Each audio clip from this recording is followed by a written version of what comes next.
What's up, guys? Kevin here. Just got back from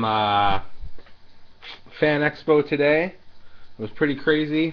Spent a little bit more money than I wanted to, but I have like a list of things that I'm willing to pick up for certain prices, and I found a bunch of stuff that met that criteria.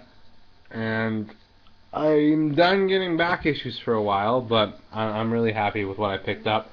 Got some cool stuff. Um, I guess first we got a Justice League of Canada book announced. I think it's just a storyline or two, though. It's not going to be a brand new series. I think they're trying to use this to jump off to like a more global Justice League, which is interesting.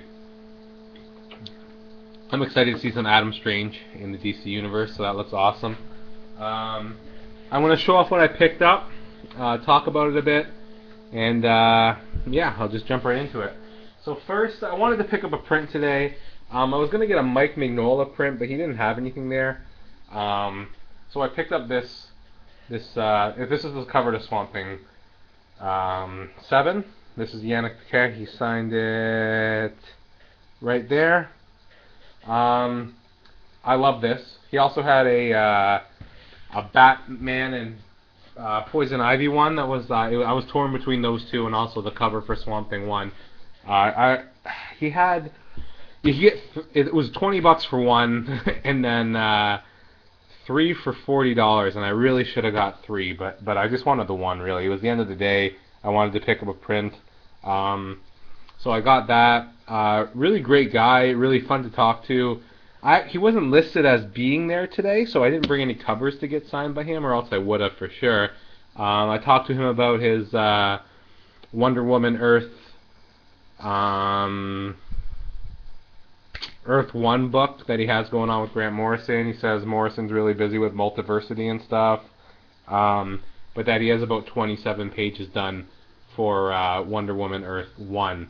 So keep an eye out for that, man. His artwork's phenomenal, and he's I think a very underappreciated artist, and probably one of the best artists in the business right now, in my opinion. Can't churn out the work at quite a high rate as some of the others, but good stuff. And then I saw Mike Mignola, and I got him to sign my Hellboy in Hell #1, and then my Sledgehammer 44 #1, which that series is coming on. And I talked to him a bit. He said Baltimore. I told him I was really pumped for the new Baltimore series to come out. He said he has a lot of ideas for that world, and it's coming along really well. I'm not the most talkative guy, but really seems really nice. I was expecting a really big persona from Mike Mignola, and he's actually really down to earth, so that's cool. I also picked up The Amazing Screw-On Head and Other Curious Objects. This is a book of short stories by Mignola, and he also signed that on the inside there. So I'm excited I'm a big Mike Mignola fan, so I'm really happy I got to meet him and pick those up. Next, saw Jeff Lemire, talked to him about that book. He's really, he's a very reserved guy, like kind of quiet. So I just said, really excited for this new Justice League book, because I just heard about it at that point. And he's like, yeah, I'm really looking forward to writing it. I have a lot of great ideas. So, I mean, I don't know if people are opposed to the whole Justice League Canada idea.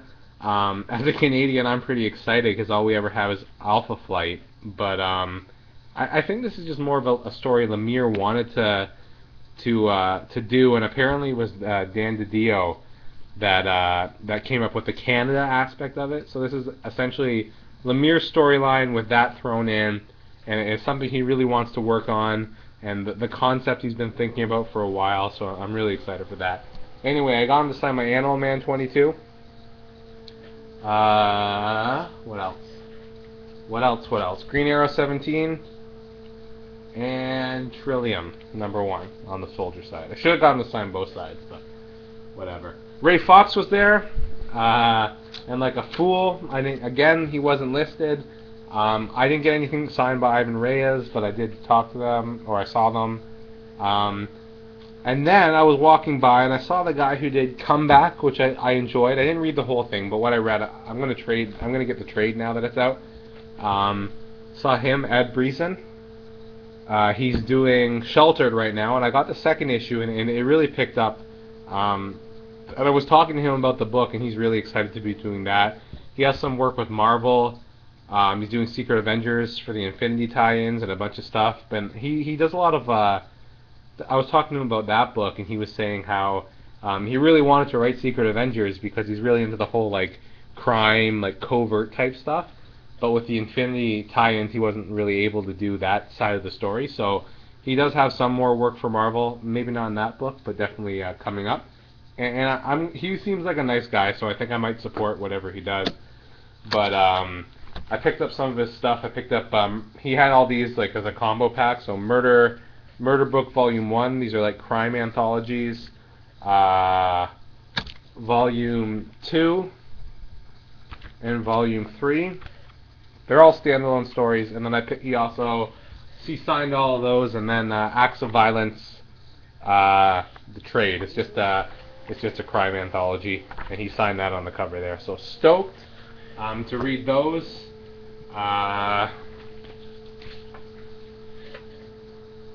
Should be exciting stuff. And then last but not least, and again, they listed all the main signings, and they didn't list the other like guys that would just be there on what days they'd be there. So Steve Niles was there. And had I known that Steve Niles was there, I would have got a bunch of stuff signed. But I ended up picking up Mystery Society from him with Fiona Staples art, and he signed that. He talked to me about Chin Music, and he told me that Tony Harris, he's about 3 books ahead. Tony Harris is he takes a while to do his art. I talked to him about Frankenstein Alive. He said the 3rd one's on its way. Again, Bernie Wrightson. Man, that stuff's so cool. Like, he had a big hardcover of Bernie Wrightson stuff work that he did with him, and it was oversized, uncolored. It was awesome, but it was $50, and it was early in the day, and it was a hardcover book, and I just couldn't pick it up. So I got Mystery Society with Fiona Staples, and I'm stoked to read this. So yeah, signed by Steve Niles. Really pumped for that. And then, these are nothing, but I just picked up just some Action Comics. 813, 814, and 817, just filling some gaps there. And then, see, I went to this thing thinking, like, I might go 2 ways. I was either going to pick up a few key books, which is what I ended up doing, and then,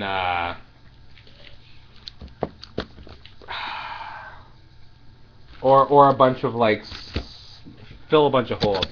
So I went with the keys, and other more older books and stuff. So I ended up picking up Dial H for Hero, not Dial H for Hero, Jesus, House of Mystery 165 with Dial H for Hero. I love that cover. Saw a few copies of this, and I had to pick this one up. Got it for pretty cheap. House of Mystery. I really want to read these, actually. I'm going to work on getting this run. There's a few expensive books. I think the first Beast Boy and stuff are in these. But 166, very cool cover there. Pumped to get my hands on that. Picked up Doom Patrol 110. Really excited to read some of these. Picked up Doom Patrol 101. And then these next, how many books? I think it's 5. These next 4 books are really, I'm really pumped to have a lot of these. Really excited. Picked up Showcase 80, the first Silver Age appearance of Phantom Stranger. Got this for as cheap as I've ever seen it. Same with this book here, Phantom Stranger #1. So I'm a little bit closer to completing my run of that. I think I need 19 books now on that one. I was a little bit ways off. This book is, there's 3 Fantastic Four books that I want to pick up in the near future, within the next year or so, 2 years. And then I'm going to take a break from getting Fantastic Four, fill in some holes when I can for cheap, but that's 45, 48, and 52. So first Inhumans, first Galactus and Silver Surfer, and first Black Panther. Anyway, I picked up Fantastic Four 45. Um, and I've seen copies like this, this condition, for more than what I paid for it. So I'm pretty happy with this one. Like, my big criteria is like not detached, and like no like really ugly crease. Like, I don't mind creases in the corners or along the spine, but I don't really want one going right across, and that meets it. So for that book, really excited to have that. And these next two are pretty big. I found this just hanging on a wall, and Sega Swamp Thing 21. Never see this book anywhere. This is the first time I've ever seen it in stores. And it's even rare on eBay. Like, it pops up, but never for what I want to pay for it. So anyway, I got this for a really good price, and now I have 20 and 21. So I have the two big books in the Alan Moore run, and this might be my favorite cover of all time. It's certainly my favorite issue, so I'm very excited to have that. And last but not least, and this was like the one book that I really wanted today. I had, yeah, like I'm excited, man. I picked up Swamp Thing #1, so I now have the entire first volume of Swamp Thing. So I knocked that out. That's what I wanted to pick up. Very happy about that. The guy gave me a really good deal. What did he do? He threw in that Showcase 80 for free. I picked this up, so I got the two of them for the price of the Swamp Thing. So, and those are both books that I've been having my eye on for a while. So that's everything I picked up. Had a really great time. I hate crowds. Like, it got really crowded near the end. We got there by 10, and by like 2, it was just brutal. Yeah, like, it was a good time though. They didn't have the best deals on like trades and stuff, or else I would have looked to pick up more of those and got less like single issues. But I'm really happy with what I got. Won't be picking up anything else other than pull lists for a while though, and I'm gonna cut back on the pull list to help fund some of those purchases. So that's it for me for a bit. But hope you guys enjoyed watching this, and I'll catch everyone's videos soon. I'll see you later. And bye, Justice League Canada. Bye.